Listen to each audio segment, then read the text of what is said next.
Oke, saya mulai pembahasan teman-teman. Kita akan coba em, memahami lebih lanjut ya. Saya pikir teman-teman sudah membaca baik itu bahan pembelajaran dalam bentuk slide maupun buku pedomannya ya. Di sini saya coba mereview saja, mungkin lebih lebih singkat ya teman-teman, karena sekedar mengulas. Barangkali nanti teman-teman ada yang tanyakan bisa langsung ditanyakan. Oke, pertama kita coba melihat seperti apa sih sebenarnya kajian pustaka ya. Kajian pustaka ini sebetulnya sudah kita lakukan di pertemuan pertama ya.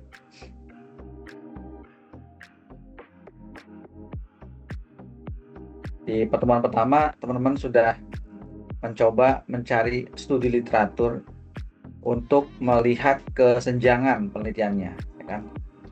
Jadi kajian pustaka ini akan membantu memperlihatkan di mana sih posisi penelitian yang akan kita lakukan, ya.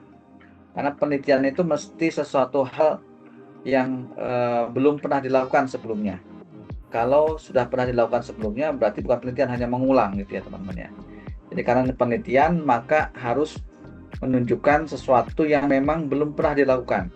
Karena itu kita perlu lihat ya. Kita perlu lihat apa saja sih yang sudah dilakukan oleh peneliti-peneliti lain atau akademisi-akademisi lain. Dari mana kita melihatnya?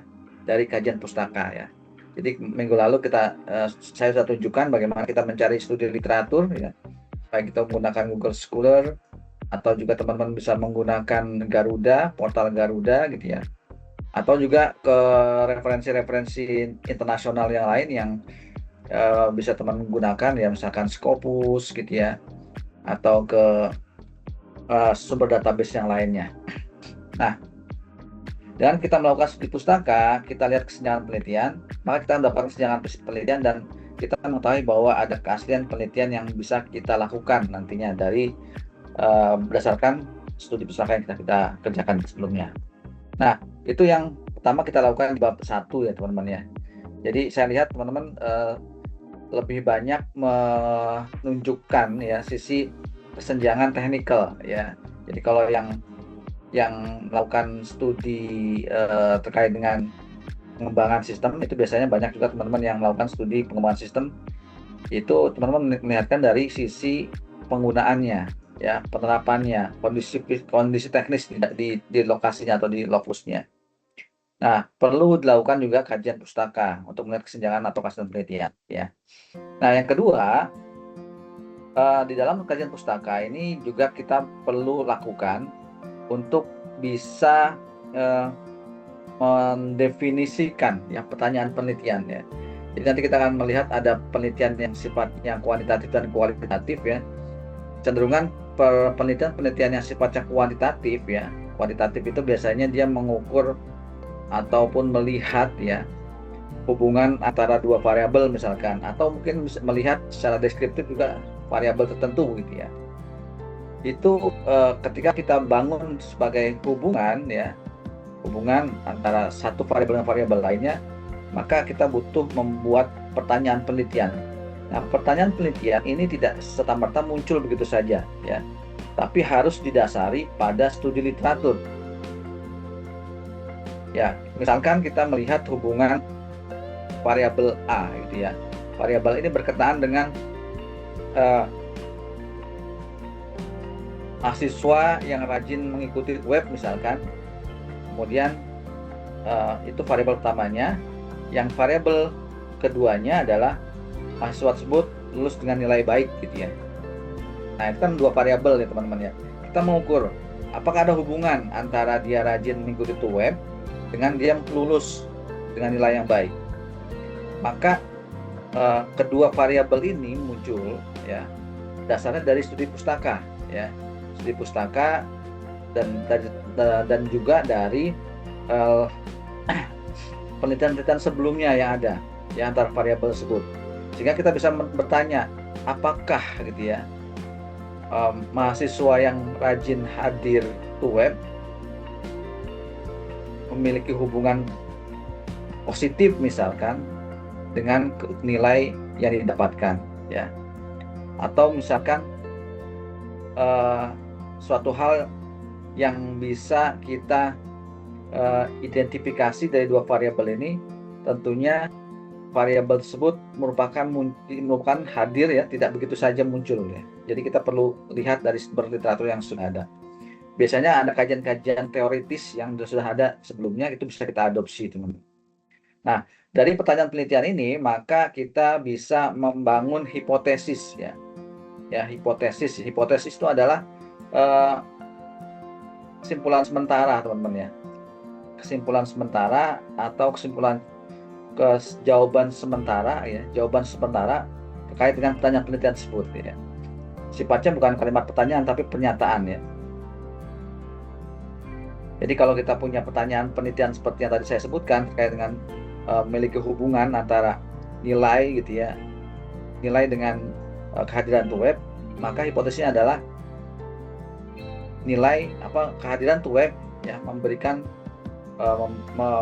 memiliki hubungan terhadap nilai yang dihasilkan, gitu ya, itu hipotesis, teman-teman. Oke, saya lanjutkan. Nah, dari kajian pustaka ini merupakan pencarian dan evaluasi kritis terhadap sumber pustaka yang tersedia sesuai dengan bidang ilmu dan topik penelitian yang Anda pilih. Jadi kajian pustaka ini mendokumentasikan state of the art, teman-teman ya, terkait dengan topiknya. Jadi teman-teman cari berdasarkan topik yang ingin diangkat, lihat hubungannya gitu ya dengan penelitian yang akan kita kerjakan. Oke. Nah, dalam hal ini kajian pustaka itu memiliki 4 tujuan utama ya. Yang pertama, dia melakukan survei pustaka atau literatur di bidang studi pilihan yang Anda lakukan, yang akan Anda lakukan ya. Jadi relevansi antara studi pustaka ini harus sesuai dengan penelitian yang akan Anda lakukan ya. Kemudian menganalisis informasi yang dikumpulkan secara kritis ya.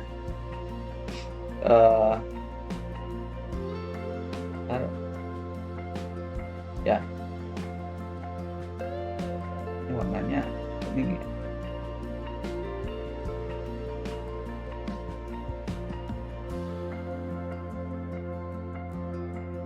Oke. Menganalisis informasi yang dikumpulkan secara kritis dengan mengidentifikasi kesenjangan tertentu. Ya, misalnya kesenjangan metodologi ya, kesenjangan itu ada gap, teman-teman ya. Gap itu kesenjangan. Jadi ada celah. Ya. Jadi ada celah. Baik itu dari sisi metodologinya gitu ya atau empirisnya ya. Itu yang menjadi bagian penting dari tujuan kajian pustaka. Kemudian juga kita mensintesis informasi dari hasil analisis informasi yang diperoleh dari berbagai pustaka yang berkaitan dengan relevan menjadi semacam ringkasan gitu ya. Sintesis ini bisa digunakan untuk menyatakan kesenjangan tertentu sehingga keaslian penelitian bisa ditunjukkan ya. Jadi teman-teman dalam melakukan studi pustaka, teman-teman baca satu artikel gitu ya, pahami itu dan di mana posisi artikel tersebut terhadap penelitian kita. Itu adalah kesenjangan, teman-teman. Kemudian juga menyajikan berbagai pustaka yang relevan secara terorganisir ya. Ini tentunya nanti menjadi bagian penting dalam kita menyusun tinjauan literatur yang kita adopsi ya, atau kita acu untuk penelitian kita. Oke. Langkah pertama untuk mengawali sebuah penelitian adalah mengkaji bidang ilmu yang Anda tertarik untuk melakukan penelitian ya. Jadi kajian pustaka melibatkan kegiatan pencarian sumber pustaka, analisis kritis, sintesis, dan penyajiannya secara terinci disertai dengan pendapat Anda terkait sumber pustaka yang Anda kaji. Nah, langkah-langkah melakukan kajian pustaka yang pertama adalah yang jelas kita mencari pustakanya ya. Cari pustaka yang relevan dengan penelitian yang akan dilakukan. Yang kedua, mengevaluasi sumber pustaka ya. Jadi setelah kita cari, kita evaluasi itu isinya. Relevan nggak dengan apa yang akan kita lakukan penelitiannya gitu ya, teman-teman. Kemudian mengidentifikasi tema. Nah, temanya apa yang dibahas di artikel tersebut, kemudian kesenjangannya seperti apa. Kita bisa melakukan diskusi dengan artikel tersebut ya. Kemudian juga merancang struktur kajian pustakanya. Kita perlu merancang, teman-teman, struktur kajian pustakanya seperti apa, posisinya di mana artikel tersebut. Kemudian kita menulis kajian pustaka tersebut. Ya. Oke. Nah, ini beberapa saran ya untuk melakukan pencarian pustaka, teman-teman sudah bisa ya. kata kunci yang relevan ya. Kalau teman-teman misalkan mau meneliti terkait dengan perilaku pengguna atau penerimaan pengguna terhadap teknologi ya, maka kita cari misalkan teori yang digunakan itu kan biasanya kebanyakan menggunakan TAM ya, teknologi acceptance model ya, TAM. Teman-teman cari TAM gitu ya di dalam keywordnya, atau user behavior gitu ya, perilaku pengguna. Nah, itu bagian dari pencarian kata kunci yang relevan ya. Nah, basis data apa yang mau digunakan? Ya, itu bisa macam-macam. Ada Google Scholar, ada GStore, EBSCO, Inspect, dan lain sebagainya. Yang di Indonesia paling ya portal Garuda, teman-teman ya, itu adalah kumpulan dari artikel-artikel jurnal nasional ya. Oke. Nah, dari hasil pencarian biasanya kan kalau kita menggunakan Google Scholar tampilannya seperti ini, teman-teman ya. Nah, teman-teman cari artikel yang relevan dan juga yang paling banyak disitasi ya. Karena kalau artikel yang nggak banyak disitasi biasanya dia tidak berkualitas ya. Jadi banyak sitasi itu bisa menunjukkan kualitas dari satu artikel ya, karena dia diacu, di refer gitu ya oleh penulis-penulis lainnya. Oke. Nah, kemudian juga sumber pustaka yang kredibel bisa dilihat dari 5 hal ini, teman-teman ya. Pertama, kekinian ya. Berkaitan dengan informasi yang disajikan dalam pustaka tersebut menunjukkan kekinian atau up to date. Jadi suatu hal yang bisa kita lihat apakah artikel tersebut up to date apa tidak ya. Relevan apa tidak ya, artinya relevansi waktunya tidak gitu ya. Apakah dia terlalu lama itu waktunya, itu kita jangan sampai mengambil artikel yang memang sudah terlalu lama. Paling tidak maksimal 5 tahun terakhir lah, teman-teman ya. Jadi 5 tahun terakhir teman bisa ambil, pelajari, itu menjadikan rujukan untuk penelitian yang Anda lakukan. Oke, kemudian yang kedua ada relevansi. Itu informasi yang disajikan relevan ya, sesuai. Pasti ya, kalau nggak relevan nggak perlu kita pakai gitu kan. Kemudian otoritas ya, ini menjelaskan penulis ada penerbit sumber pustaka tersebut. Ini kita bisa melihat apakah terkait dengan sumber pustaka tersebut ya, penulisnya dan juga penerbitnya, apakah penerbitnya adalah sesuai dengan ketentuan pengelolaan jurnal yang baik apa tidak misalkan ya. Karena di Indonesia biasanya ada penilaian ya, penilaian jurnal misalkan ada Sinta 1, Sinta 2, Sinta 3 dan seterusnya ya. Kita bisa lihat semakin kecil gitu ya Sintanya, berarti angka Sinta gitu, misalnya Sinta 1 ya, semakin baik gitu ya. Karena kalau semakin besar berarti dia levelnya masih kurang, hasil akreditasinya kurang baik gitu ya. Nah, kemudian yang keempat itu akurat ya. Tentunya ini adalah menunjukkan asal informasi yang disajikan dalam sumber pustaka serta bukti dukung yang memadai. Kemudian yang terakhir adalah tujuan dari sumber pustaka tersebut yang menjelaskan alasan dan motivasi informasi tersebut dipublikasikan. Ya. Oke. Nah, kita perlu mengidentifikasi tema kesenjangan dan ketidaksepakatan, teman-teman ya. Jadi untuk mengorganisir ringkasan dari setiap pustaka yang dilakukan sebelumnya, kita perlu memahami keterkaitan dan relasi dari berbagai pustaka yang dibaca. Berdasarkan bacaan dan catatan yang dibuat, Anda perlu menemukan hal berikut ya. Ini beberapa hal yang perlu kita catat, teman-teman, ketika kita baca artikel ya. Yang pertama adalah kecenderungan. Dalam teorinya seperti apa, metodenya bagaimana, dan hasilnya seperti apa gitu ya. Ini kita catat, teman-teman ya, untuk melihat nanti perbedaannya. Masing-masing kita bandingkan gitu ya. Temanya, pertanyaan atau konsep yang sering muncul di banyak pustaka apa saja sih? Ya. Debat, konflik, dan kontradiksi bagian-bagian pustaka yang menunjukkan adanya ketidaksetujuan. Ya, misalkan satu artikel menunjukkan adanya hubungan antara variabel A dengan variabel B, tapi di artikel lainnya hasil penelitiannya dia tidak menunjukkan adanya signifikasi hubungan antara variabel A dan variabel B. Nah, itu bisa jadi seperti itu, teman-teman ya. Itu kita perlu akomodir semuanya. Kita lihat.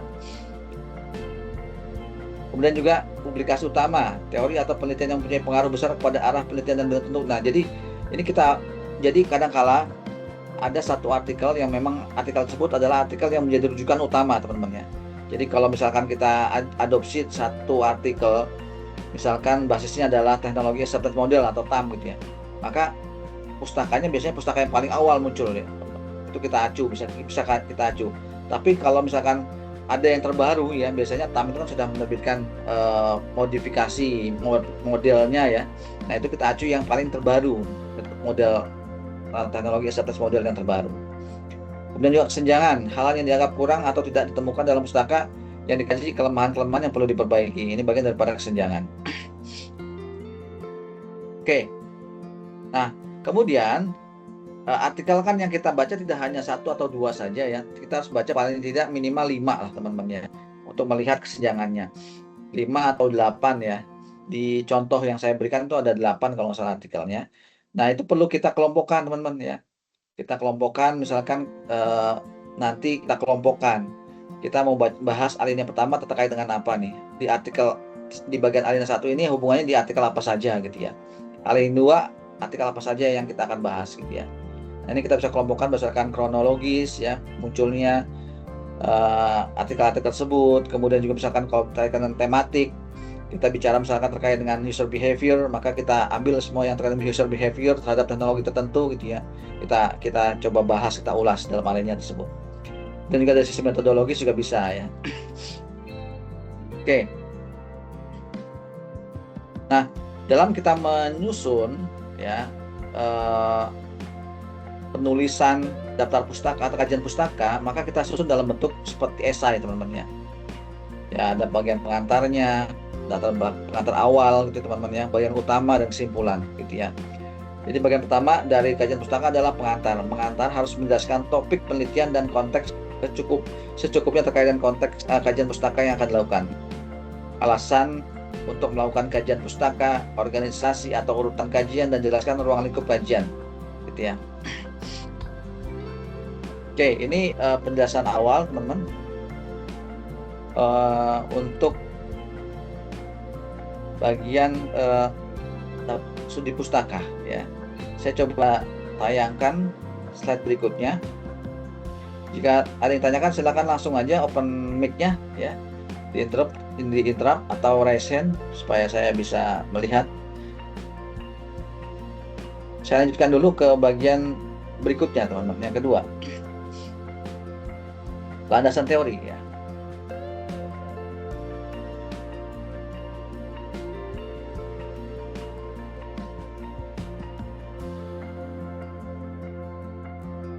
Oke.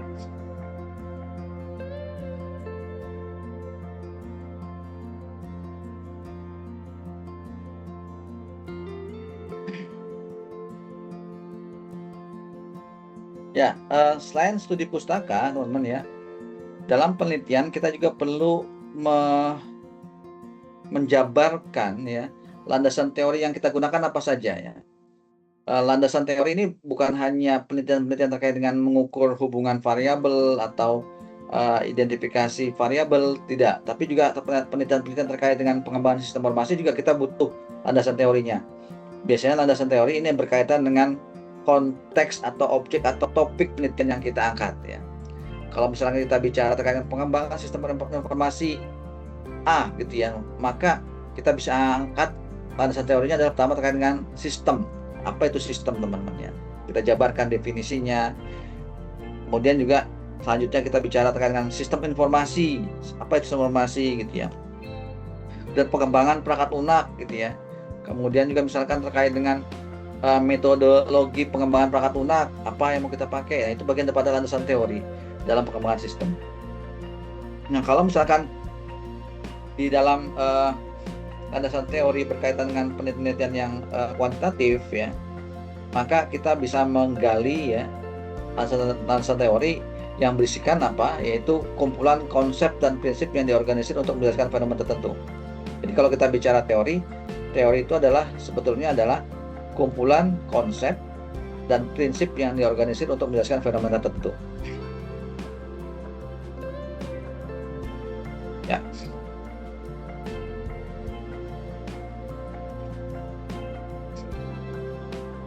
Nah, teori itu muncul dari pengamatan, teman-teman.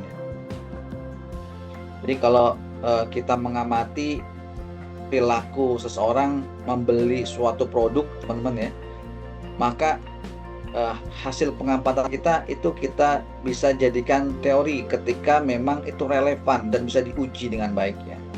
Contohnya misalkan dalam membeli sesuatu ya, barang atau produk gitu ya, pada satu teknologi ya, menggunakan teknologi ya, misalkan menggunakan e-commerce dan sebagainya, maka biasanya dia cenderung akan membeli barang atau produk tertentu itu karena apa, misalkan harganya kah gitu ya, kan bisa ya ada faktor harga gitu ya mendasarinya, karena murah, lebih murah, karena mudah digunakan e-commerce-nya gitu ya, informasinya detail gitu ya, itu tuh bagian daripada teori teman-teman ya.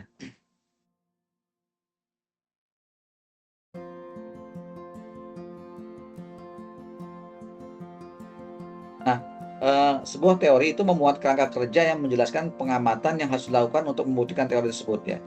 Jadi penjelasannya didasarkan pada asumsi. Dari asumsi yang digunakan bisa dimunculkan sejumlah hipotesis. Ketika hipotesis tersebut diuji, hasil ujinya akan bisa digunakan untuk mendukung atau menentang teori tersebut ya. Jadi teori itu kan sifatnya hasil penelitian teman-teman ya. Suatu teori yang dasar hasil penelitian itu bisa saja ketika satu saat akan muncul hasil penelitian lain yang berlawanan dengan hasil teori tersebut. Itu bisa saja memungkinkan, artinya membatalkan ya, misalkan kayak teori evolusi Darwin gitu ya teman-teman ya. Nah, itu kan manusia berasal dari kera gitu ya, nah itu kan dibantah misalkan dengan teori yang lainnya. Ada teori-teori misalkan eh, berkaitan dengan teknologi acceptance model gitu ya, TAM kan ada versi barunya lagi ya, ada OUT dan lain sebagainya. Nanti kita coba lihat beberapa teori-teori terkait dengan sistem informasi. Nah, ini contohnya misalkan hukum tentang hal-hal yang tidak dapat dilihat secara langsung seperti elektron, evolusi, dan gravitasi ya. Itu bagian daripada teori. Sebuah prediksi peristiwa dalam konteks tertentu yang sifatnya umum ya. Dan jika dibandingkan dengan hipotesis, maka teori adalah sesuatu yang sudah diuji. Ya. Hipotesis itu dugaan, teman-teman ya, atau jawaban sementara.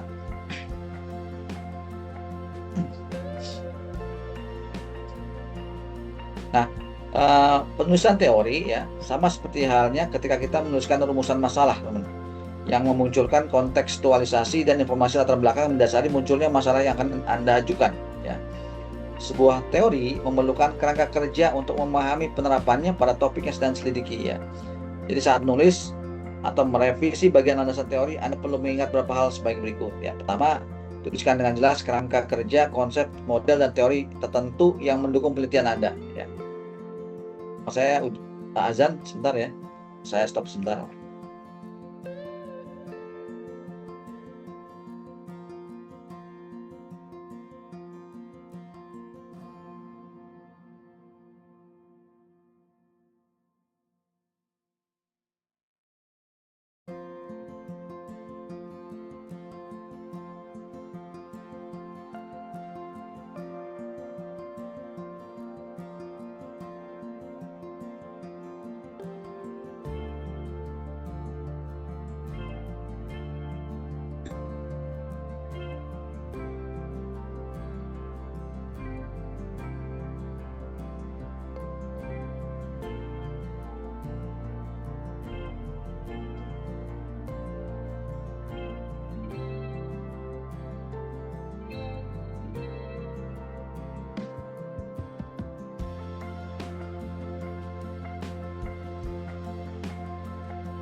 Oke, baik, selanjutkan. Penulisan teori, teman-teman, itu mesti ditulis dalam bentuk kata kerja ya, bukan kata tanya gitu ya, bukan, atau kata perintah, bukan, tapi kata kerja. Nah,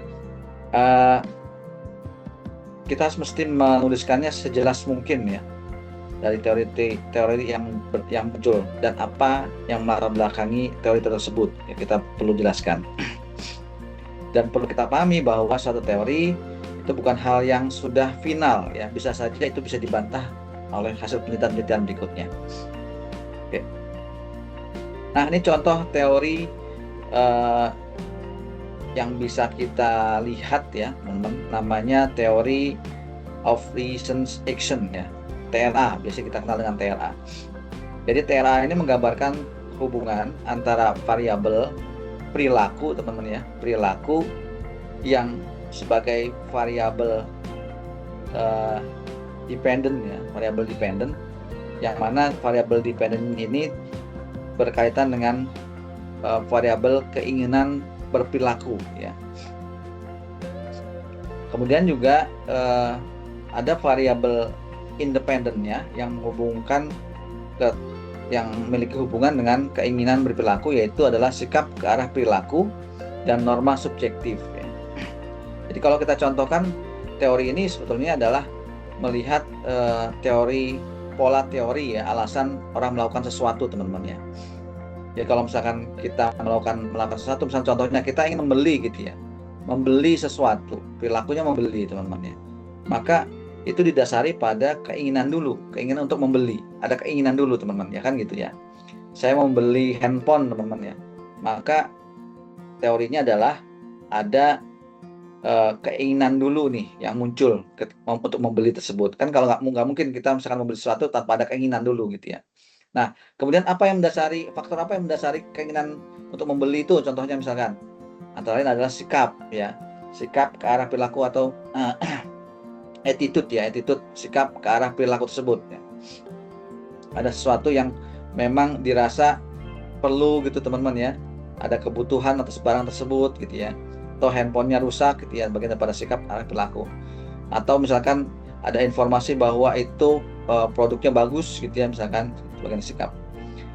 Nah, kemudian juga ada norma subjektif. Norma subjektif itu berkaitan dengan hal-hal yang memunculkan ya motivasi untuk membeli tadi. Contohnya misalkan ada karena informasi didapat dari seseorang, orang lain gitu ya, maka itu informasi akan menguatkan dan mendukung dalam memunculkan keinginan untuk membeli, contohnya, atau keinginan berperilaku. Itu contoh yang dikembangkan oleh Fishbein dan Agnon tahun 1985, satu teori yang disebut sebagai Theory of Reason Action. Nah, teori ini menjadi dasar ya untuk teori berikutnya yang kita kenal juga namanya Theory of Planned Behavior ya. Ini pengembangan dari TRA tadi, teman-teman ya. Jadi kalau di TRA cuma hanya dua faktor yang menentukan keinginan berperilaku ya, atau keinginan untuk membeli contohnya tadi ya, teman-teman, maka di sini Theory of Planned Behavior ini ditambahkan ya, namanya adalah persepsi tentang kontrol diri ya. Nah, variabel ini menunjukkan satu kondisi terkait dengan kontrol ya. Kontrol itu contohnya gini, teman-teman. Ketika kita membeli suatu produk kan ya, keinginan itu pasti muncul ya. Kemunculan keinginan ini karena apa? Tadinya ada sikap ya, untuk sikap, ada attitude yang mendorong itu untuk membeli gitu ya, ada kebutuhan, ada norma subjektif ya, ada informasi dorongan dari orang lain gitu ya.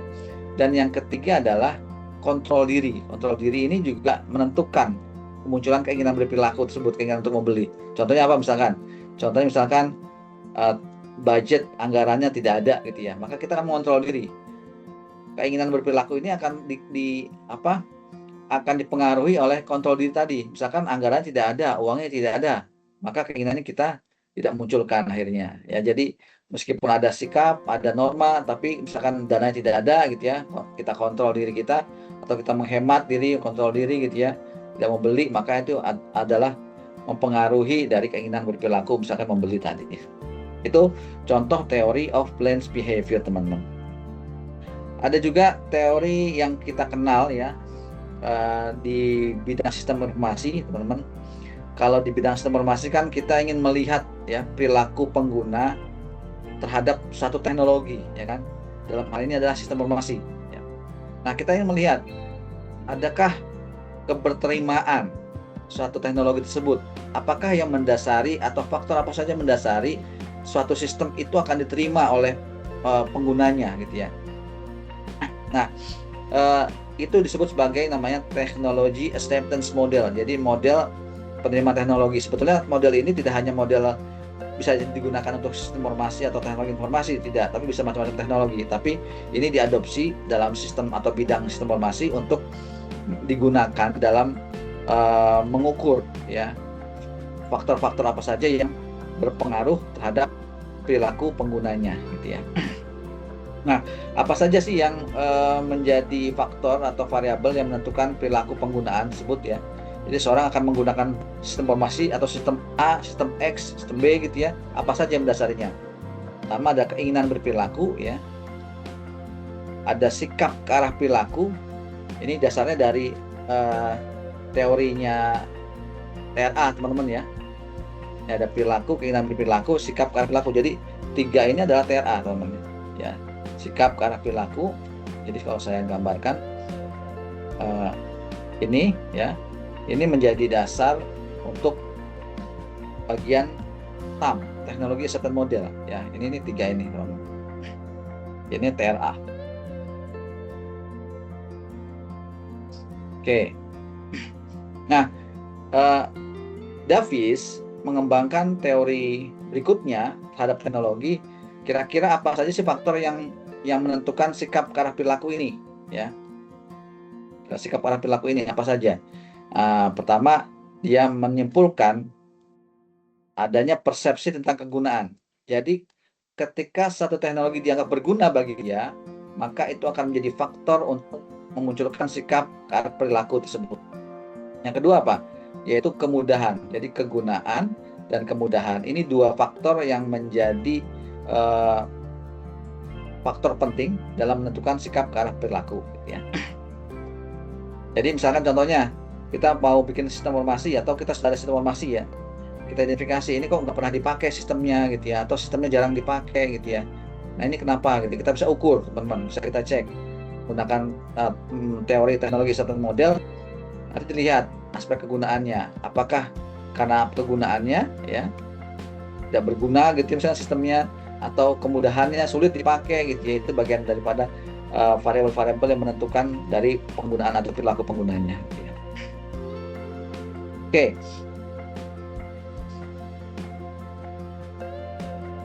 Ini apa sih? Oke. Saya lanjutkan, teman-teman. Kalau ada yang ditanyakan silakan bisa langsung ditanyakan. Ya. Nah, kemudian di sini juga ada teori yang lainnya, teman-teman ya, yang biasanya suatu teknologi itu kan mendukung suatu organisasi apa tidak gitu, teman ya. Tentunya mestinya kan suatu teknologi itu kan akan membantu kinerja organisasi, ya. Saya lihat ada yang melakukan penelitian tentang kaitan hubungan tersebut ya. Jadi digitalisasi proses gitu ya akan berpengaruh pada kinerja pegawai apa tidak gitu ya. Nah, ini adalah teori yang lebih relevan ya. Kalau saya lihat di situ di hasil teman-teman ada yang hanya menggunakannya teknologi acceptance model ya, tapi tidak relevan kalau bicara mengukur kinerja ya. Yaitu namanya teori task technology fit ya. Tingkat individu, apakah ada kesesuaian, teman-teman ya, antara karakteristik tugas ya dengan karakteristik teknologinya ya. Nanti kalau ada sesuai, maka tentunya akan mempengaruhi kinerja dan akan dimanfaatkan lebih lanjut gitu. Itu teori dari task teknologi fit ya teman-teman ya. Jadi teman-teman yang ada penelitian terkait dengan atau proposal yang teman-teman buat berkaitan dengan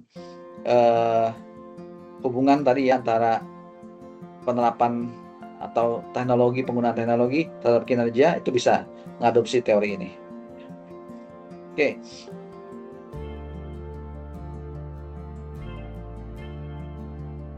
Saya lanjutkan.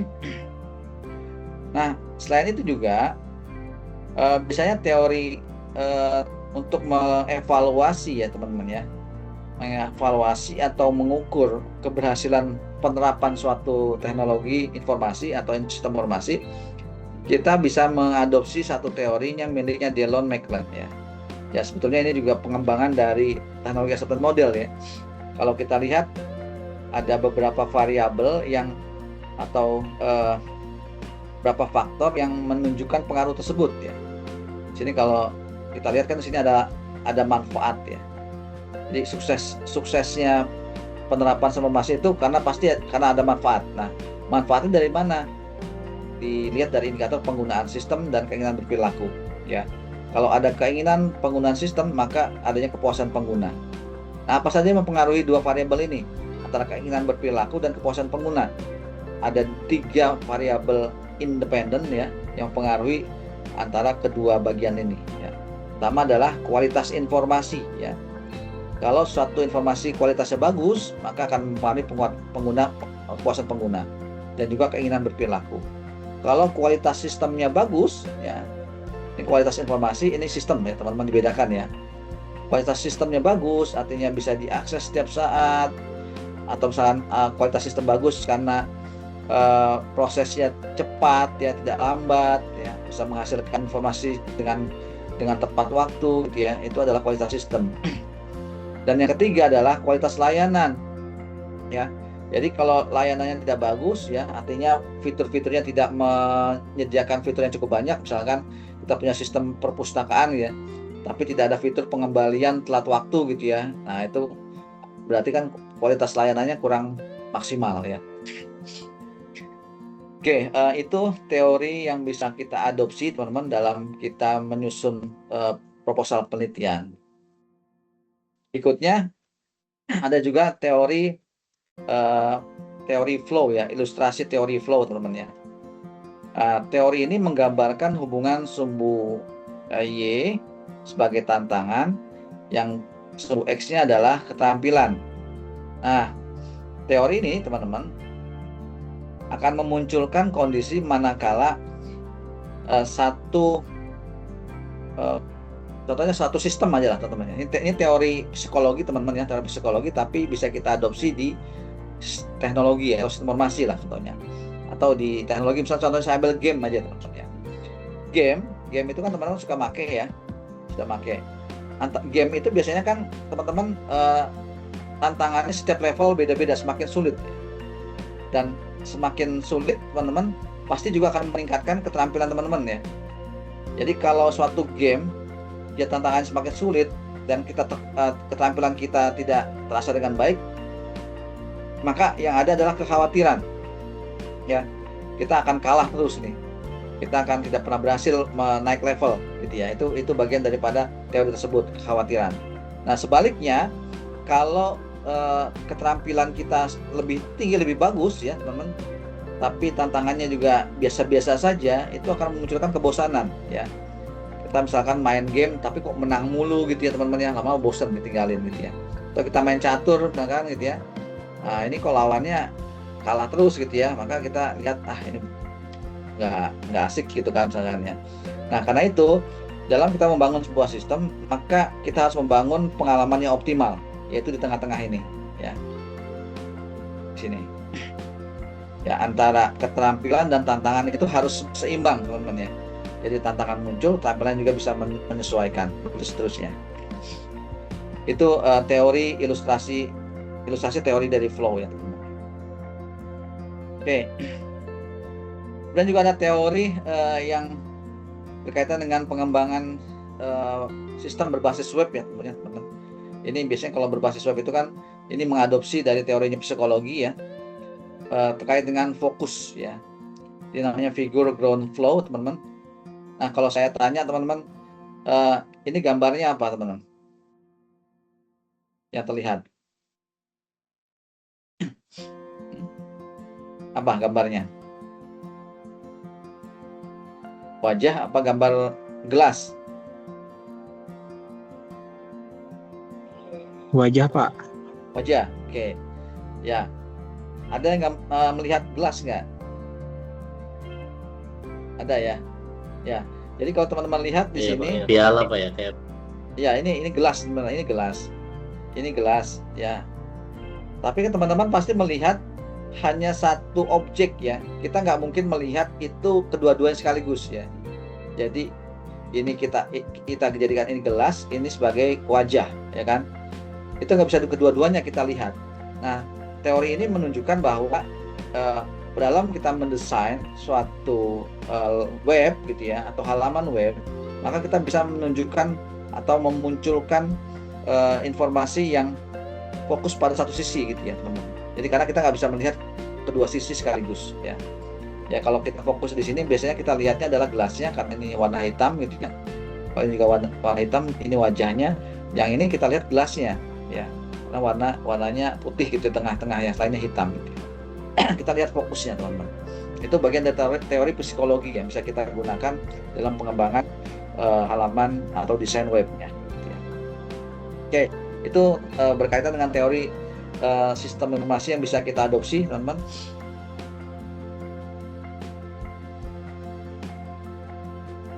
Oke, ya saya lanjutkan. Kalau ditanyakan silakan. Kita baru 2 slide, ada 2 lagi.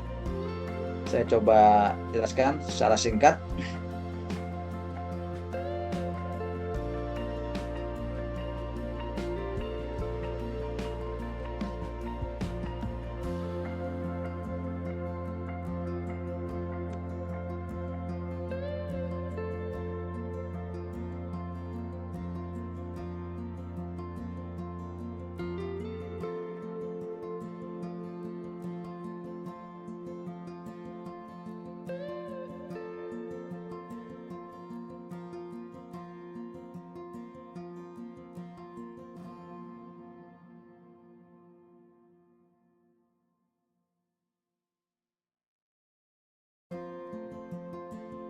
Oke, saya lanjutkan berkaitan dengan pertanyaan penelitian.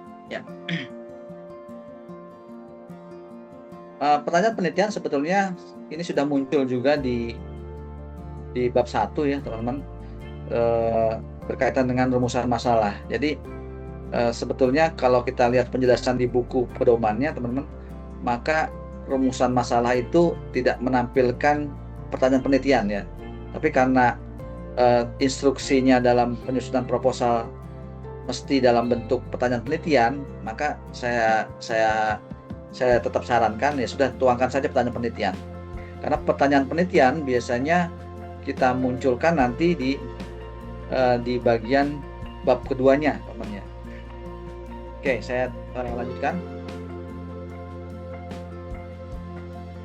Nah, dalam penelitian kuantitatif ya, jadi ada penelitian ada 2 jenis ya, teman-teman. Ada penelitian kuantitatif, ada penelitian kualitatif ya.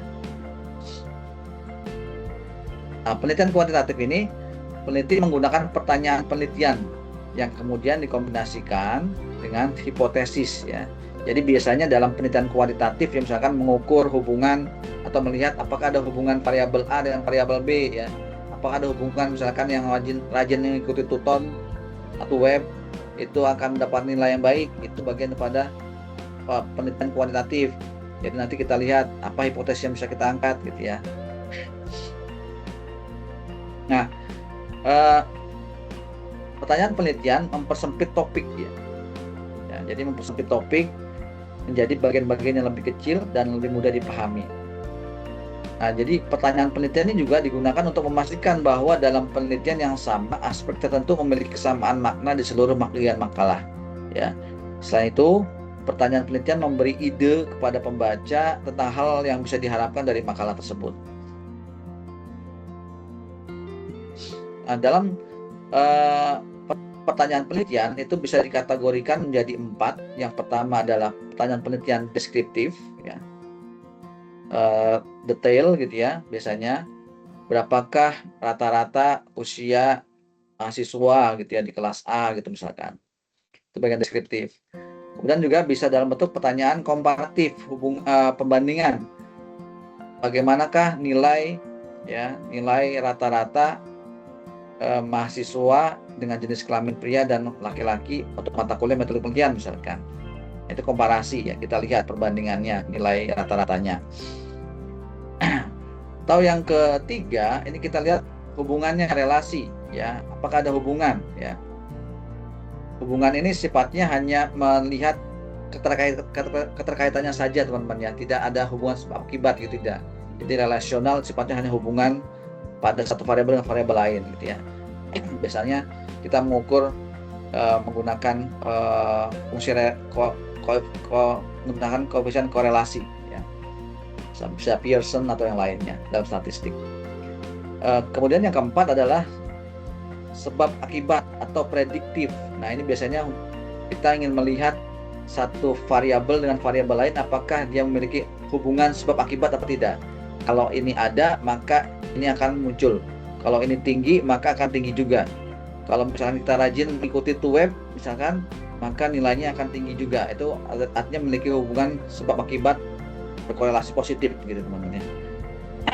Biasanya kita sederhananya bisa kita gunakan atau mengukur dengan regresi linear contohnya ya, untuk bisa memprediksinya.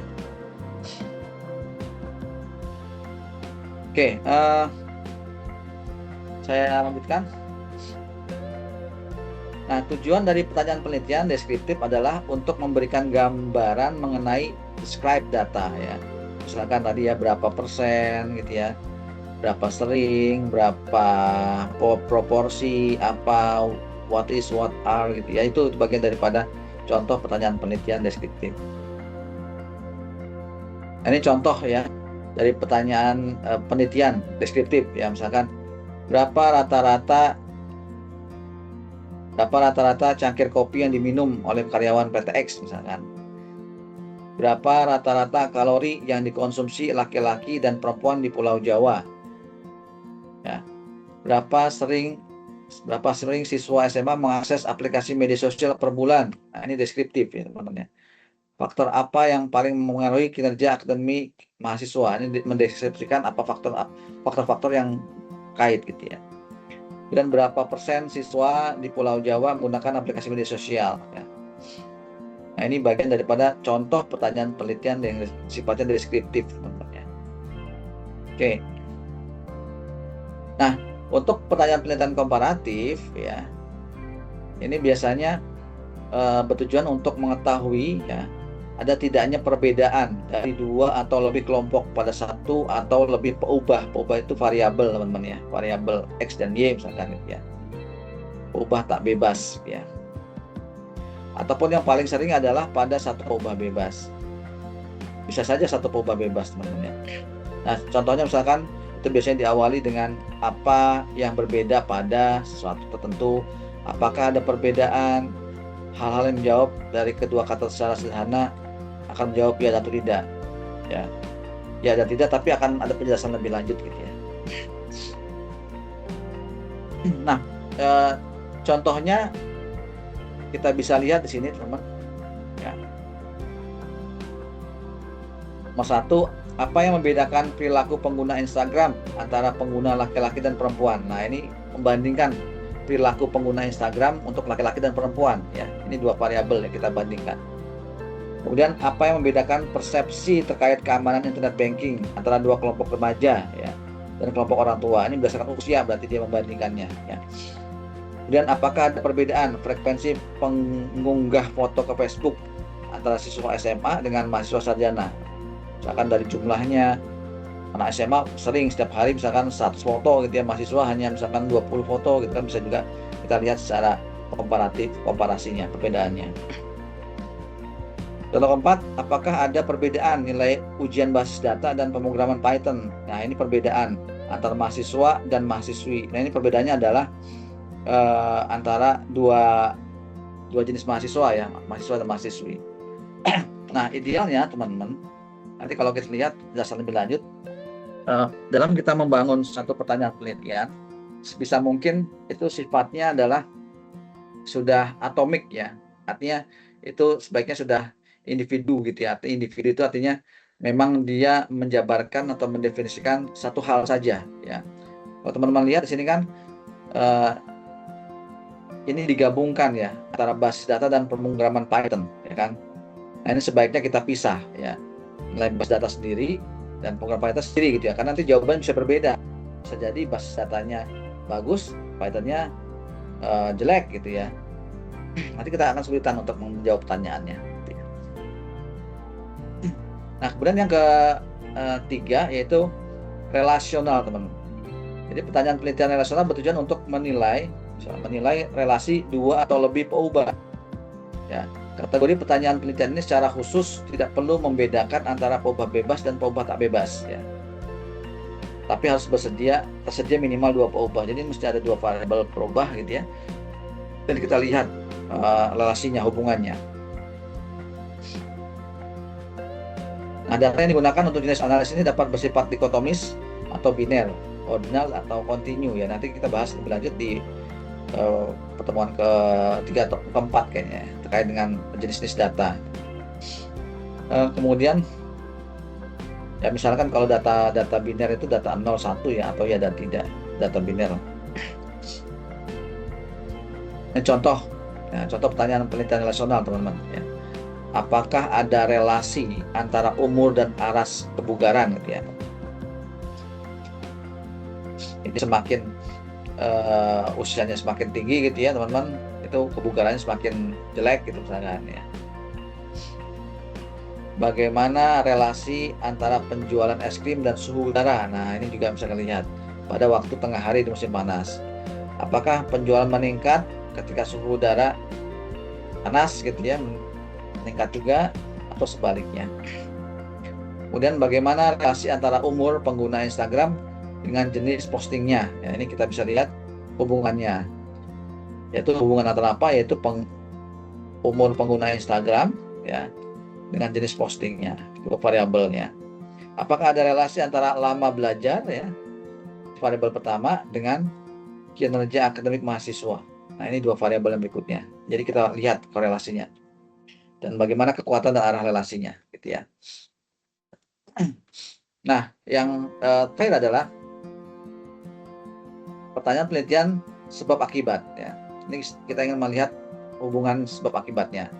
Jadi jenis pertanyaan ini sering dinamakan dengan pertanyaan penelitian prediktif ya, karena relasi di antara satu atau lebih peubah yang terlibat bisa memprediksi satu atau peubah yang lain. Nah, kata kunci yang sering digunakan dalam pertanyaan penelitian adalah apa pengaruhnya, bagaimana pengaruhnya gitu ya antara satu variabel dan variabel lainnya. Contohnya nih terkait dengan pertanyaan penelitian sebab akibat, yaitu bagaimanakah pembatasan penggunaan telepon mempengaruhi interaksi sosial mahasiswa gitu ya. Jadi dua variabel, teman. Jadi pembatasan penggunaan telepon ya, variabel pertama. Yang kedua adalah interaksi sosial mahasiswa, ini variabel keduanya ya. Kita lihat pengaruhnya, bagaimana pengaruhnya gitu ya. Kalau tadi kan hanya hubungan ya teman-teman ya, hubungan. Kalau ini pengaruhnya.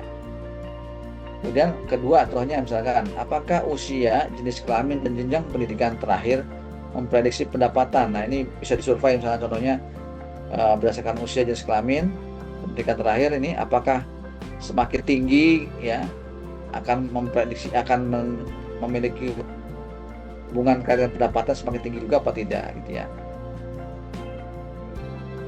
Yang pada akhirnya bisa menyimpulkan bahwa kalau misalkan memang didapatkan bahwa pendapatannya tinggi gitu ya, karena jenjangnya banyakkan orang yang tinggi gitu ya, maka pendidikan itu akan menyebabkan pendapatan juga akan meningkat gitu misalkan.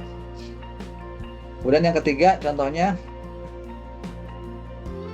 bagaimanakah pengaruh banyaknya kegiatan ekstrakurikuler yang diikuti mahasiswa terhadap prestasi akademik mahasiswa? Nah, ini biasanya kan Kalau kita ngikutin ekstrakurikuler kan terlalu sibuk ya teman-teman ya, akhirnya lupa waktu, kecenderungannya begitu ya. Jadi kita bisa bangun hipotesis begitu, cenderung biasanya prestasinya menurun gitu ya. Nah, makanya kita perlu lakukan penelitian, betul nggak sih? Kita lakukan survei nanti gitu ya, kita lihat apakah ketika kita lihat mahasiswa-mahasiswa yang aktif ekstrakurikuler gitu ya, dan kita lihat nilainya, nilai IPK-nya atau IP semesternya seperti apa gitu ya. Oke. Nah,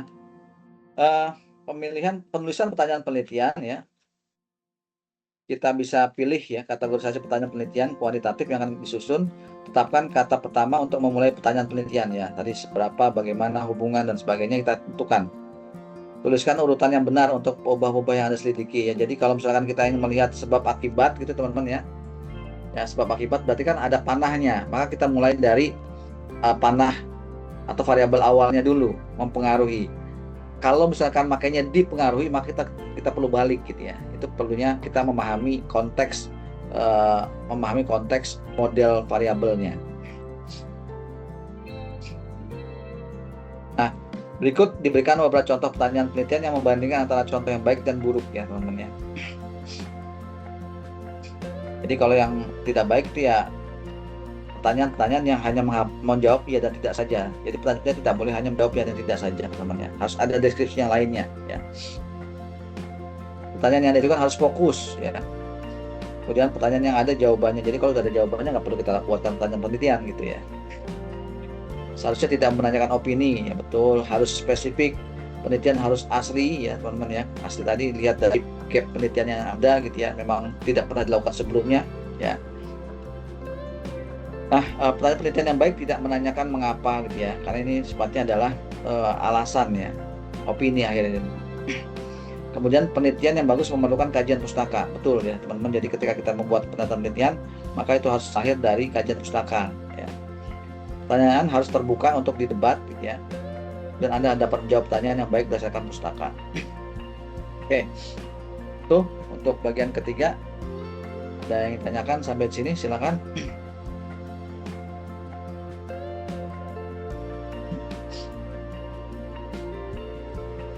Kalau tidak ada, saya lanjutkan bagian terakhir ya.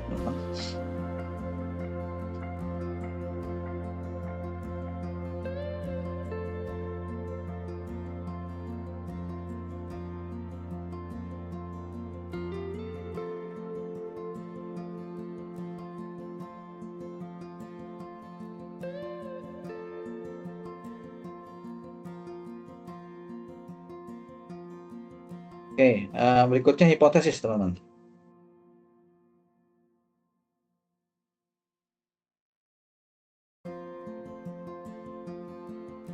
Ya, hipotesis ini muncul bersamaan atau setelah kita menentukan pertanyaan penelitian. Jadi ada tahapannya teman-teman ya. Apa sih hipotesis sebelumnya teman-teman? Jadi hipotesis adalah dugaan cerdas ya. Jadi kita bisa menduga-duga gitu ya. Kan sesuatu hal yang pertanyaan penelitian itu kan bisa jawabannya macam-macam teman-teman ya. Nah, kita bisa membangun sebuah dugaan cerdas ya. Misalkan berdasarkan pengalaman pribadi atau yang lain sebagainya, maka ini menjadi dugaan untuk menentukan jawabannya gitu ya. Biasanya hipotesisnya adalah dugaan cerdas dan masuk akal tentang cara menyelesaikan masalah penelitian ya. Ini muncul hipotesis seperti itu. Definisinya begitu teman-teman ya. Nah, hipotesa yang bersifat a priori menjadi bagian penting untuk sebagian besar penelitian eksperimental, terutama jenis penelitian kualitatif ya. Jadi ketika membangun suatu penelitian kuantitatif ya, yang kuantitatif itu berdasarkan ciri khasnya adalah dia penelitian yang menggunakan pengolahan data yang dihasilkan dari data kuantitatif, data angka teman ya. Jadi kita survei gitu ya, orang sudah menentukan misalkan menggunakan skala Likert ya, setuju tidak setuju dan sebagainya gitu ya teman-teman. Nanti kita hitung, kita kuantifikasi. Nah, ada yang berpendapat bahwa hipotesis bisa langsung dibuat dari pertanyaan penelitian yang diajukan sebelumnya ya. Jadi pertanyaan penelitiannya apa, kita bangun hipotesisnya seperti apa. Jadi hipotesis ini adalah untuk penelitian yang sifatnya penelitian kuantitatif teman-teman ya. kalau teman-teman mengembangkan penelitian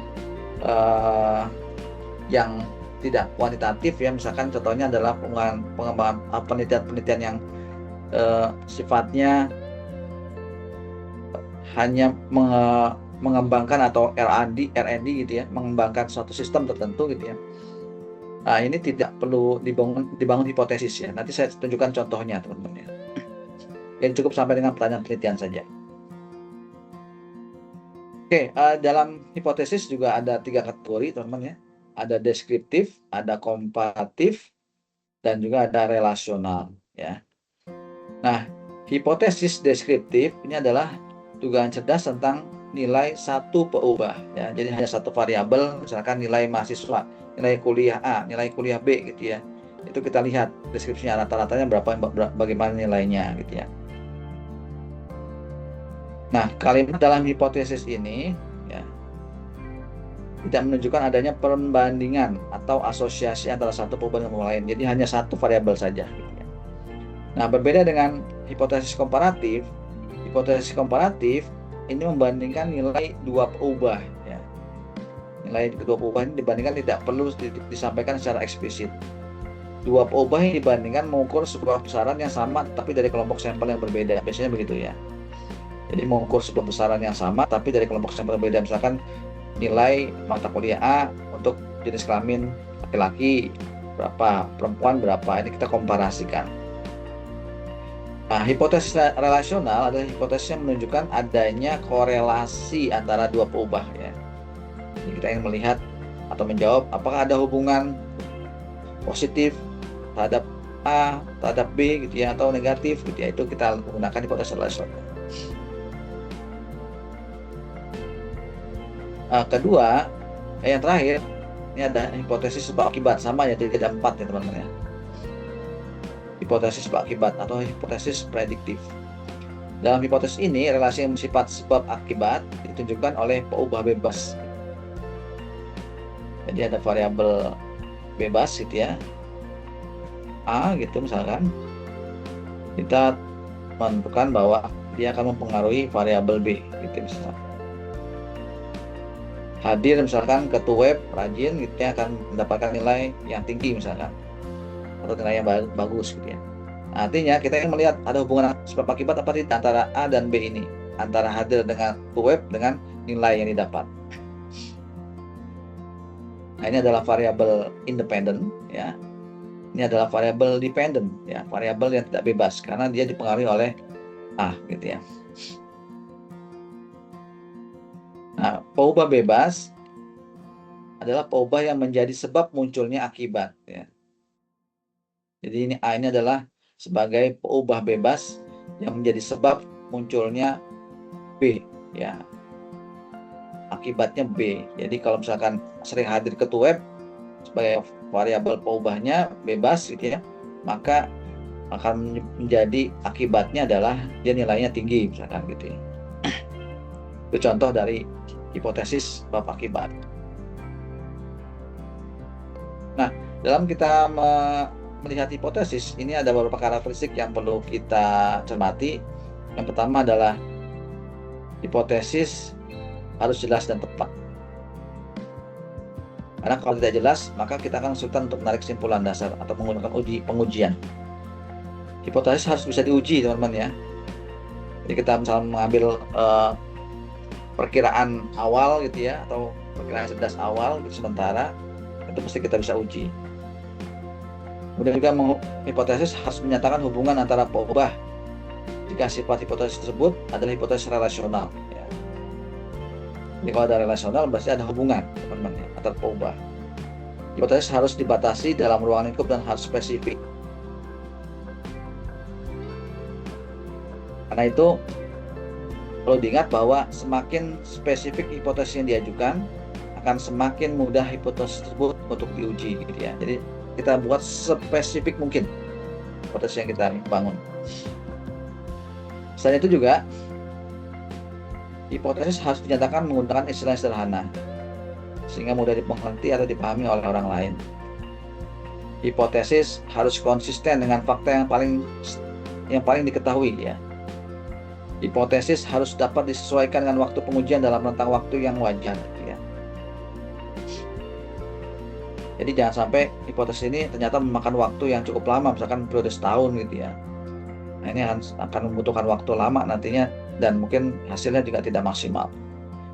Hipotesis harus menjelaskan fakta yang memunculkan kebutuhan penjelasan lebih lanjut. Biasanya kita buatkan generalisasi lain yang diketahui dan diterima. Jadi kita bisa mengambil kesimpulan kondisi masalah yang ingin diselesaikan. Oke, dalam kita mengidentifikasi variabel atau peubah ya, maka ini berkaitan dengan hipotesis, teman-teman ya. Jadi salah satu karakteristik hipotesis adalah hipotesis harus bisa diuji. Jadi untuk menguji hipotesis, peneliti harus bisa mengidentifikasi peubah yang datanya akan dikumpulkan ya. Jadi kalau misalkan kita memang mau mengukur hubungan antara hadir to web dengan nilai yang tinggi, maka itu dua variabel itu sebagai peubahnya ya. Itu data itu bisa kita kumpulkan apa tidak nantinya gitu ya.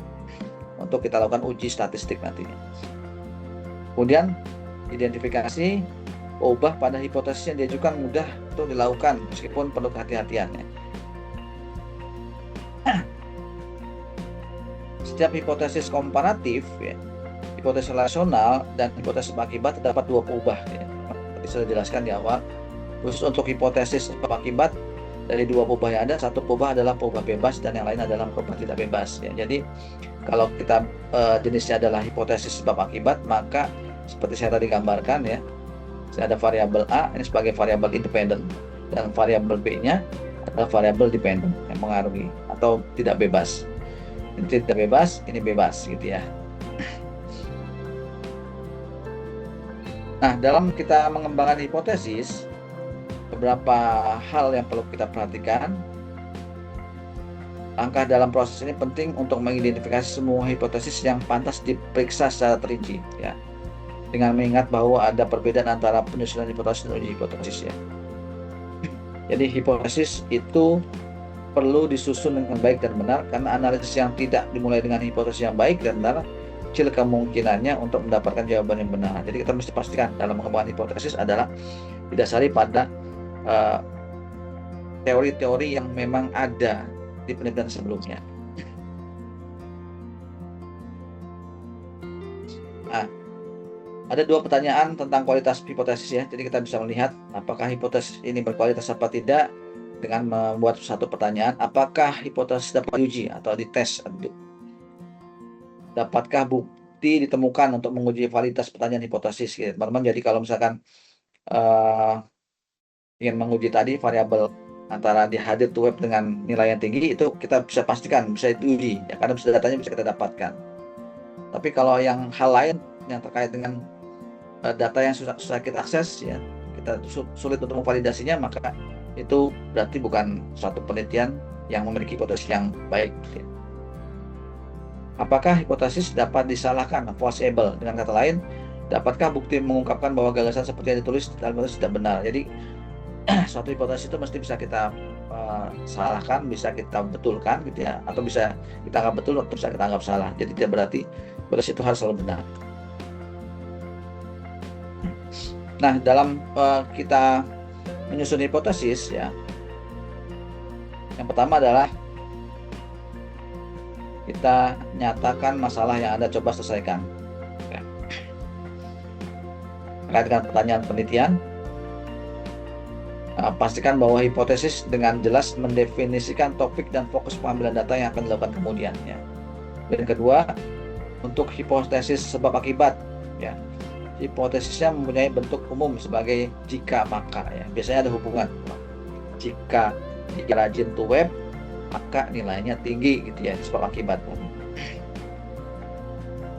Peubahnya pada hipotesis sebab akibat khususnya, hipotesis akan menunjukkan pengaruh antara peubah bebas dengan peubah tidak bebas ya. Efek pada peubah tidak bebas, luaran yang diuji tergantung pada atau ditentukan oleh yang terjadi ketika peubah bebas diubah. Oke, itu.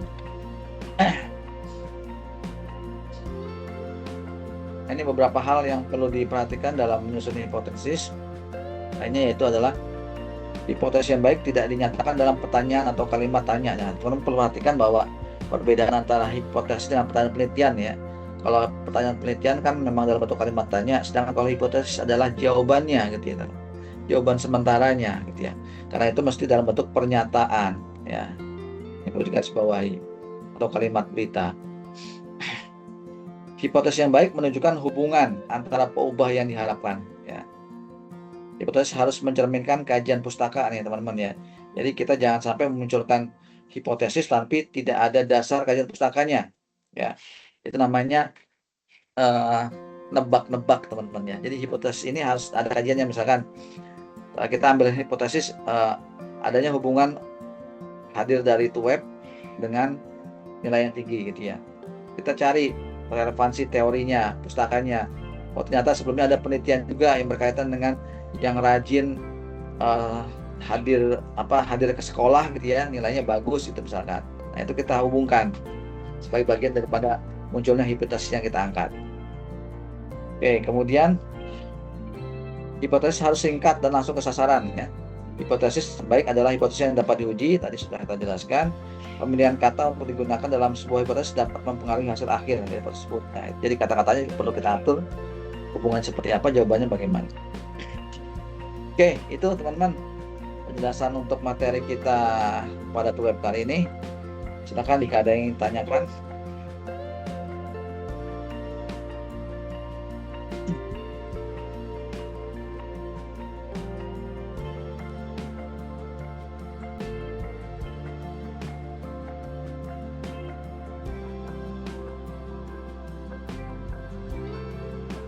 Satu, dua, tiga, empat, lima, enam, tujuh.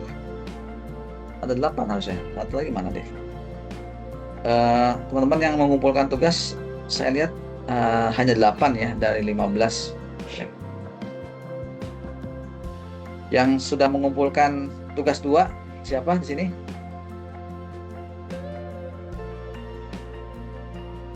Ada? Hadir tidak? Saya tunjukkan tugas 2.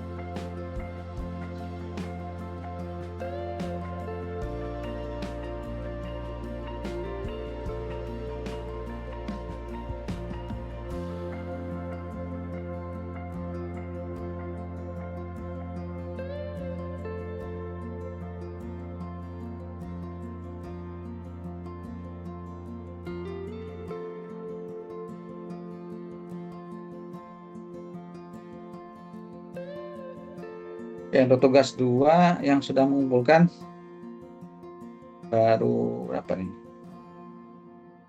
Ya, bentar. Masih di bagian mana ya?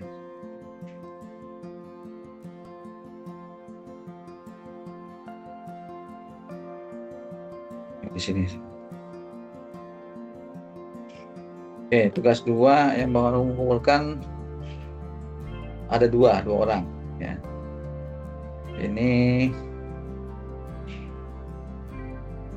ya yang sudah saya nilai Mas Putu Anggara ya, sudah saya nilai, nanti disesuaikan lagi ya Mas Putu nih teorinya yang diacu disesuaikan dengan penelitian yang diangkat ya.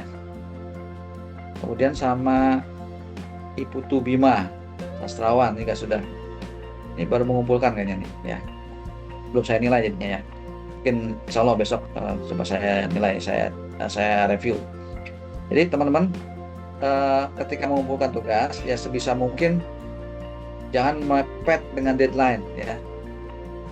Tujuannya apa? Agar bisa saya review lebih awal dan teman-teman punya kesempatan untuk memperbaikinya ya. Jadi kalau misalkan sudah di deadline kan hasil reviewnya juga mepet, teman-teman nggak punya waktu untuk memperbaiki lagi. Saya juga tidak punya waktu lagi untuk menilai lagi gitu teman-teman. Diusahakan.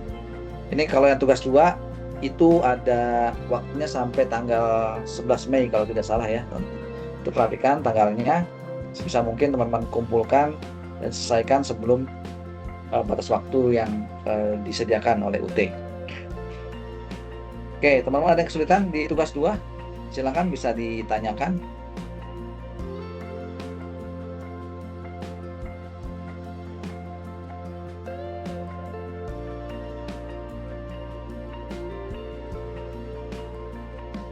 Jadi saya coba tampilkan ya contoh, ya ini contoh untuk sampai tugas 2 ya teman-teman ya. Tapi contoh ini jangan teman-teman mentah-mentah adopsi ya. Saya lihat ada beberapa yang mengadopsinya untuk konteks yang sama gitu ya. Ya tidak salah sih kalau memang teman-teman ada objek atau lokus penelitian terkait dengan hal itu, tidak masalah. Saya tidak melarang itu. Tapi kalau bisa sebisa mungkin ya cari objek lain yang memang itu dibutuhkan gitu ya. Misalkan tempat teman-teman kerja gitu ya, di tempat teman-teman komunitas teman-teman beraktivitas, itu bisa juga ya. Oke, ini saya coba tayangkan contoh teman-teman ya.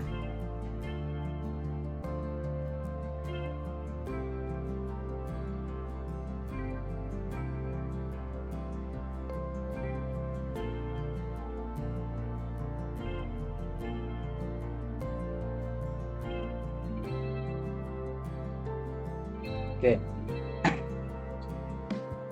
Nah, di sini sudah tambahkan ya cover dan lain sebagainya ya.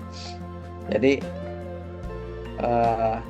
dalam kita menentukan judul ya teman-teman ya, ini saya contohnya langsung saja ya, tapi sebaiknya teman-teman menggunakan objek atau lokusnya adalah teman-teman buatkan dalam kurung saja gitu ya. Kenapa? Karena penelitian itu kan berbeda dengan proyek teman-teman ya. Kalau proyek kan kita memang proyek itu kan kita mengerjakan pada tempat tertentu gitu ya. Tapi kalau penelitian itu sifatnya adalah tempat penelitian kita adalah sebagai studi kasus ya.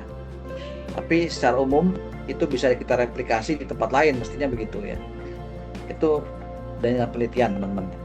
Penelitian lebih sifatnya menggambarkan sesuatu yang memang kita mau gali ya, kita carikan solusinya, kita temukan permasalahannya, kemudian kita jawab dalam bentuk solusi yang kita lakukan.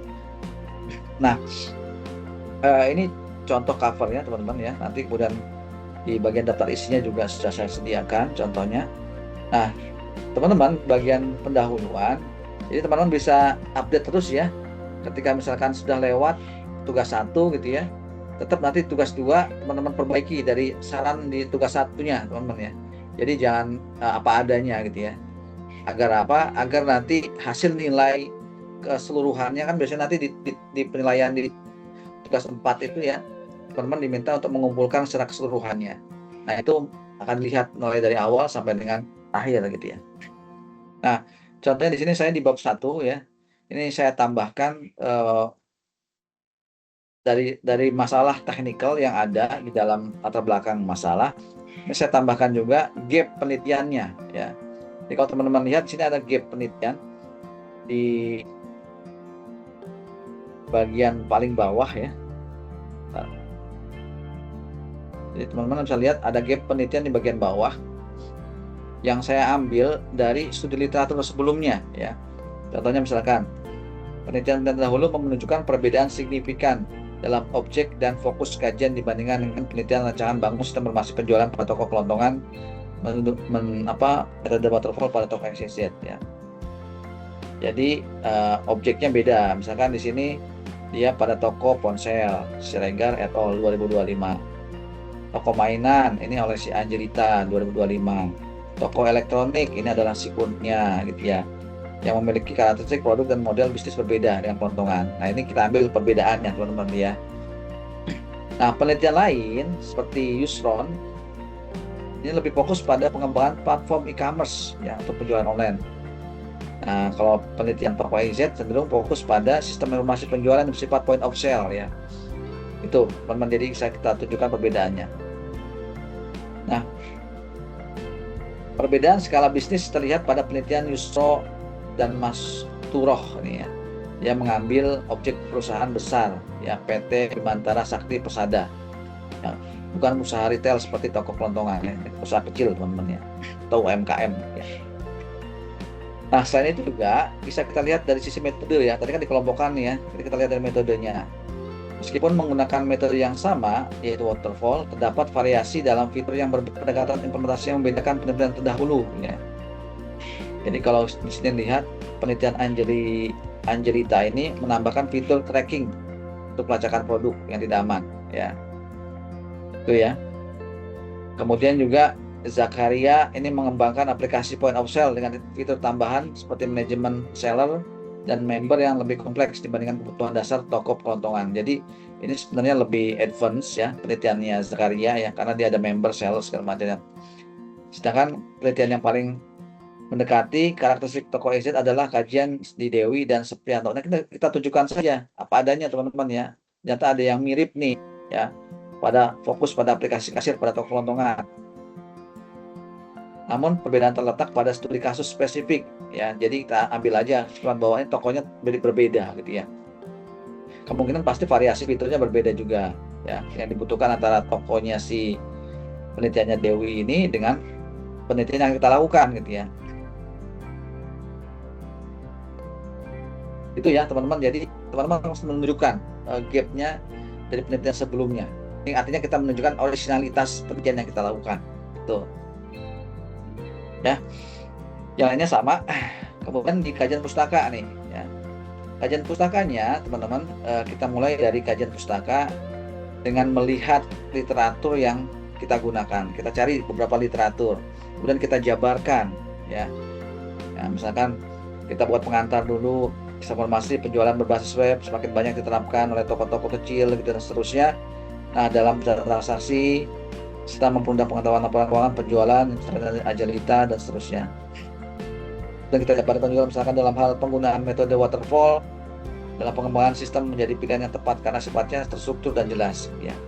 Nah, ini kita gambarkan di tabel 1 detailnya ya teman-teman ya. Jadi di daftar pustaka ini, kajian pustaka ini kita tuliskan juga penelitian terdahulunya ya.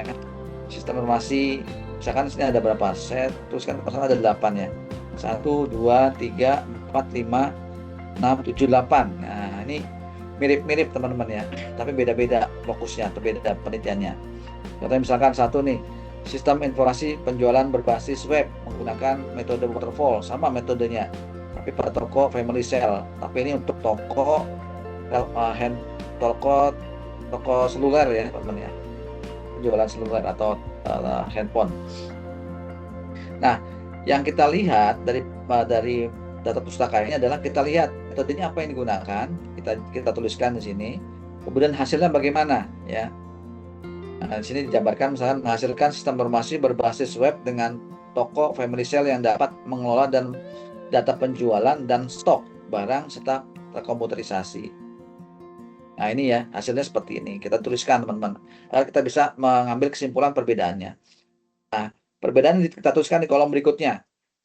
Fokus pada toko ponsel family sale untuk toko penelitian yang ini ya, bukan toko kelontongan ya. Jadi kita lihat perbedaannya.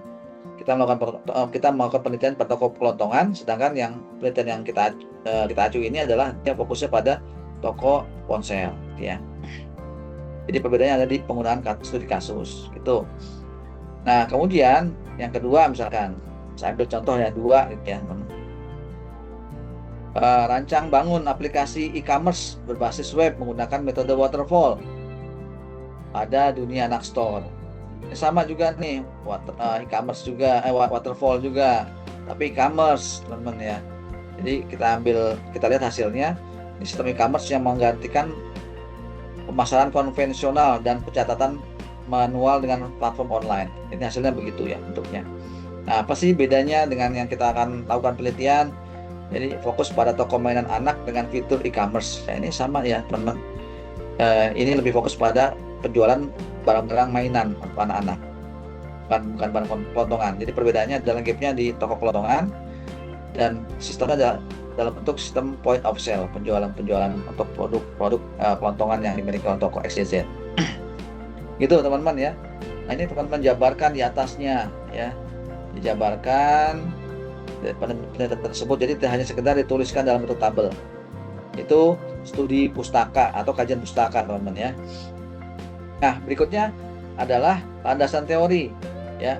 Landasan teori ini berisi hal-hal yang berkaitan atau relevan dengan penelitian yang teman-teman angkat. Kalau teman-teman menggunakan penelitian kuantitatif ya, yang bentuknya adalah hubungan antara variabel, mengukur hubungan antara variabel ya. Teman-teman tuangkan di sana landasan teorinya apa? Misalkan mengacu pada teori TAM atau mengacu pada teori fit ya tadi ya, atau teorinya misalkan Delon McLeod ya. Teman-teman kaji teori tersebut, jabarkan. Nah, kemudian nanti teman-teman deskripsikan di dalamnya. Nah, kalau penelitian ini penelitian lebih pada kaitannya dengan penelitian yang sifatnya kualitatif ya, tapi deskriptif ya. Dia mengangkat penelitian ini untuk menyelesaikan pengembangan satu sistem karena ada masalah tertentu, gitu ya. Nah, ini kita deskripsikan hal-hal yang terkait dengan judulnya ya, misalkan kita ambil sistem informasi ya. Kalau di sini langsung sistem informasi penjualan ya teman-teman ya. Sistem informasi penjualan kita jabarkan ya. Sistem informasi penjualan adalah salah satu kunci ya, terus dan seterusnya. Dan usahakan setiap kalimat, setiap paragraf yang teman-teman buat itu tidak hanya satu kalimat ya, minimal 3 kalimat. Ini kalau saya lihat kan di sini ada berapa kalimat ya, 1. Kemudian menurut Laudon dan Laudon itu ya, itu ada berikutnya adalah 2 sampai di sini ya, dan sini 3 ya, 4, 5 bahkan ini ya. Ya jadi minimal 3 teman-teman ya, jangan satu kalimat dan satu paragraf isinya cuma satu kalimat ya. Jabarkan. Kalau misalkan nanti menggunakan analisis desain misalkan UML, teman-teman tuliskan UML. Kalau misalkan nanti menggunakan tools Figma gitu ya, teman-teman tuliskan Figma gitu ya. Apapun yang terkait dengan penelitian yang teman-teman akan lakukan di bagian landasan teorinya teman-teman jabarkan gitu ya. Nah, kalau di sini ada simulasi penjualan pada toko kelontongan dan seterusnya. Nah, di bagian akhir pertanyaan penelitian ya, karena ini penelitian bukan termasuk penelitian kuantitatif, maka kita tuliskan ulang saja pertanyaan penelitiannya gitu ya. Ini ada 2 pertanyaan penelitian yang perlu kita jawab. Dan perlu teman-teman pahami bahwa pertanyaan penelitian yang kita buat ini mesti kita jawab nanti ya di akhir penelitian. Ya, di hasil penelitiannya kita jawab.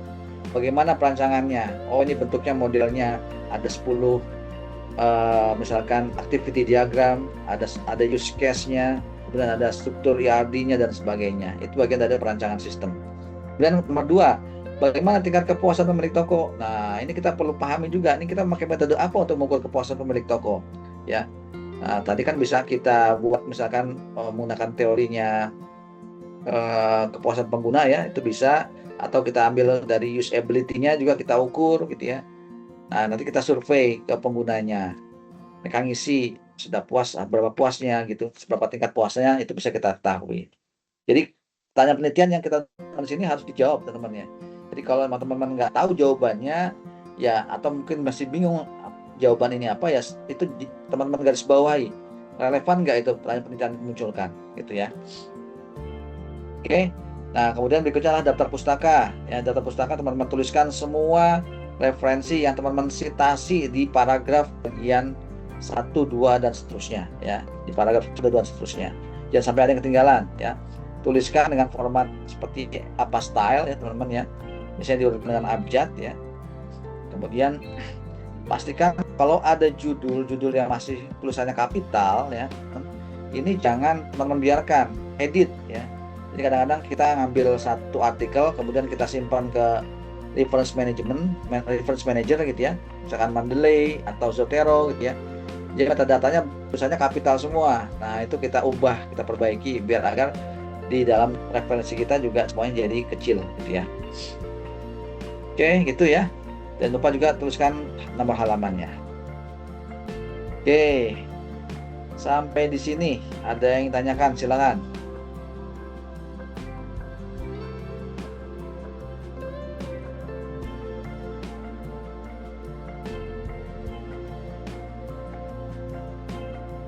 Mas Yusuf, ya silakan Mas Yusuf. Assalamualaikum Bapak. Ya, waalaikumsalam. Ya, izin bertanya, saya kan masih ada kendala di penulisan yang kurang rapi sama belum konsisten. Ya. Itu gimana sih Pak cara melatih penulisan biar rapi sama konsisten itu Pak? Ya, dalam kita menuliskan supaya rapi, formatnya mesti kita sesuaikan ya.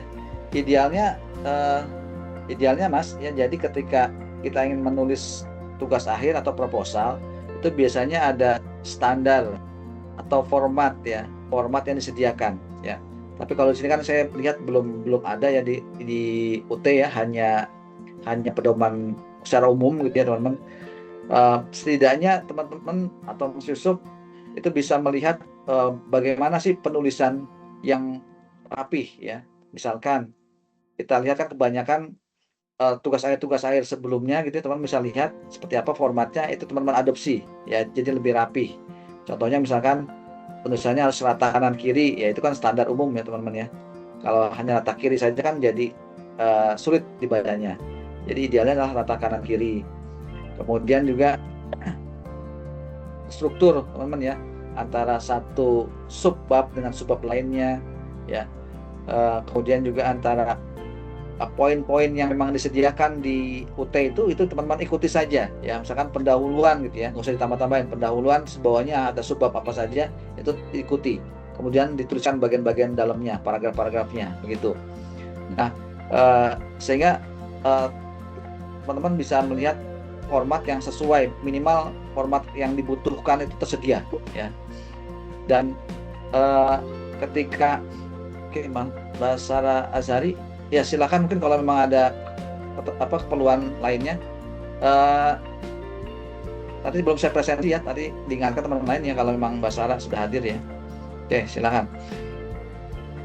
Ya, jadi itu Mas Yusuf, ketika memang kita menuliskan, kita coba lihat pedomannya. Kalau memang ada pedomannya, kita lihat acu penelitian sebelumnya ya. Kerapihan atau bagaimana kita menuliskan sesuatu itu biasanya kita baca lagi ya Mas Yusuf ya. Jadi ketika kita menuliskan sesuatu, setelah selesai kita baca lagi. Apakah tulisan yang kita sudah buat itu sudah mengalir apa tidak gitu ya. Mulai dari paragraf 1, kemudian paragraf 2, paragraf 3, jangan sampai kita nulis antara paragraf itu tidak mengalir isinya. Itu yang menjadi masalah ya. Jadi kadang-kadang kita lupa, kita nulis paragraf 1, tiba-tiba paragraf keduanya loncat lagi tentang apa, loncat lagi gitu ya. Jadi kita pastikan bahwa alurnya jelas ya. Kalau bisa teman-teman buat dulu poinnya. Saya menulis paragraf tentang apa nih di poin 1, kedua tentang apa, 3 apa gitu ya. Itu baru nanti kita jabarkan dari kerangka tersebut untuk secara deskripsinya. Itu Mas Yusuf. Silakan jika ada yang lagi tanyakan.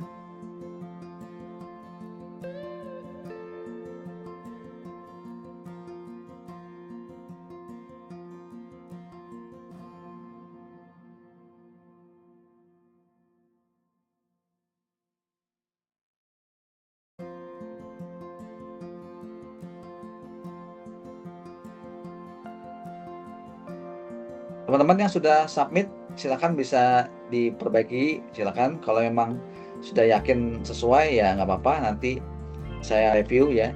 Sampai tanggal 11 ya, jadi tanggal 11 itu deadline-nya. Saya harapkan sih sebelum tanggal itu teman-teman sudah submit semua ya. Jadi jangan sampai ada yang ketinggalan teman-teman ya.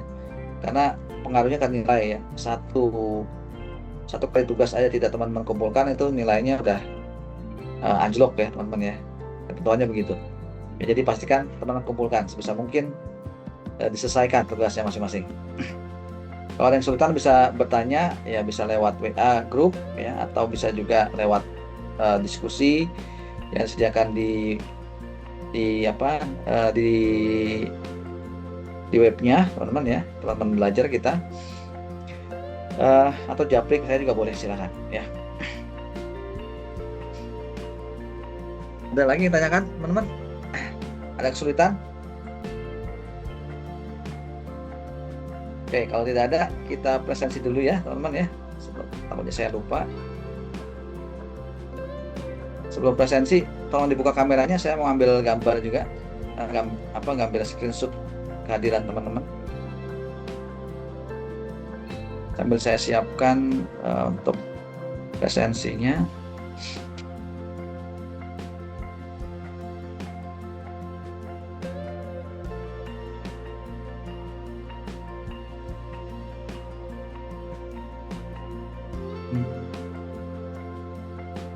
Ya. Oke. Oke, silakan dibuka kameranya. Oke, Mbak Sarah ada kameranya, Mbak Siti, Amali Harkus, Utu, ada? Oke. Oke, saya ambil gambar ya, teman-teman. 1, 2, 3. Sebentar, sorry. Bentar ya, bentar, sorry. Lewat. Bergeser, sorry, sebentar. Jangan. Oke, saya ulang lagi ya. 1, 2, 3.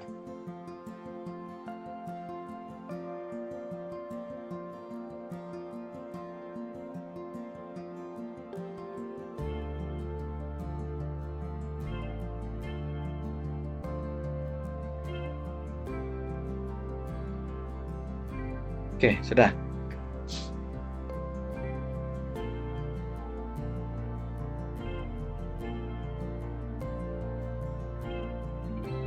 Sekarang saya simpan dulu.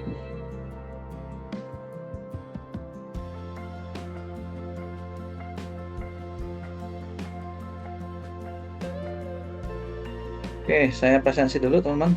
Yang hadir bisa bilang present yang saya panggil ya.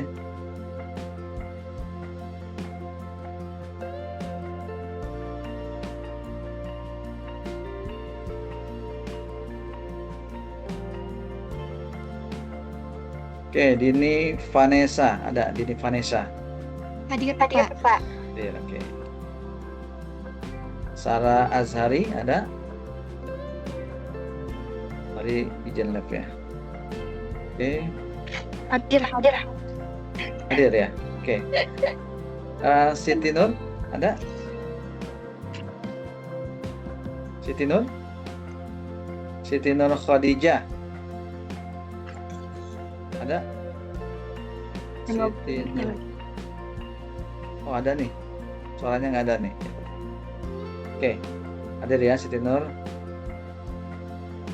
Kemudian Muhammad Rifani ada? Muhammad Rifani.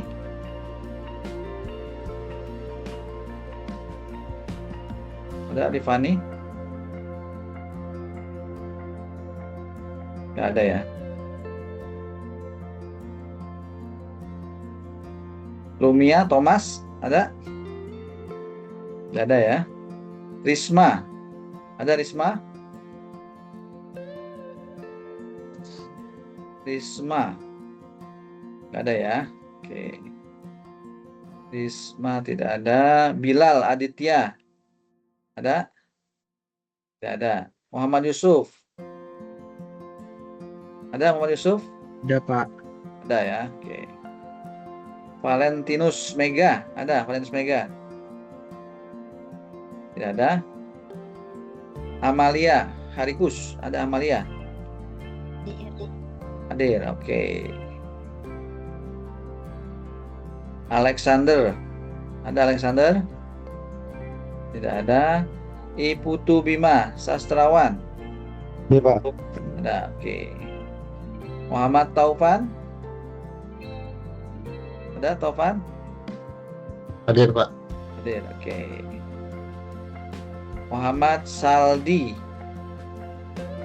nggak ada ya. Iputu Anggara ada?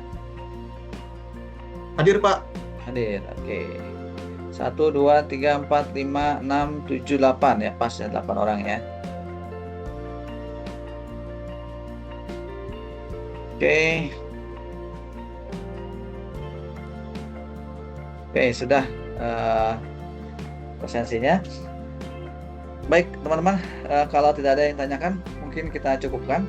Jangan lupa dikumpulkan tugas 2-nya, dan kalau memang sudah selesai bisa juga lanjut ke tugas 3-nya ya. Meskipun akan saya bahas di web ketiga nanti untuk materi pembahasan terkait dengan metode penelitian. Ada yang tanyakan teman-teman? Saya lihat chat tidak ada. Oke, kita akhiri perkuliahan untuk sesi webinar kita di sesi kedua ini. Terima kasih semuanya atas atensinya. Semoga kalian semua dimudahkan dalam menyelesaikan tugas dan dapatkan nilai dalam perkuliahan ini yang baik. Saya akhiri. Assalamualaikum warahmatullahi wabarakatuh. Selamat malam semuanya. Selamat beristirahat. Waalaikumsalam. Waalaikumsalam. Terima kasih Pak. Ya, sama-sama. Waalaikumsalam. Terima kasih, Pak. Ya, sama-sama.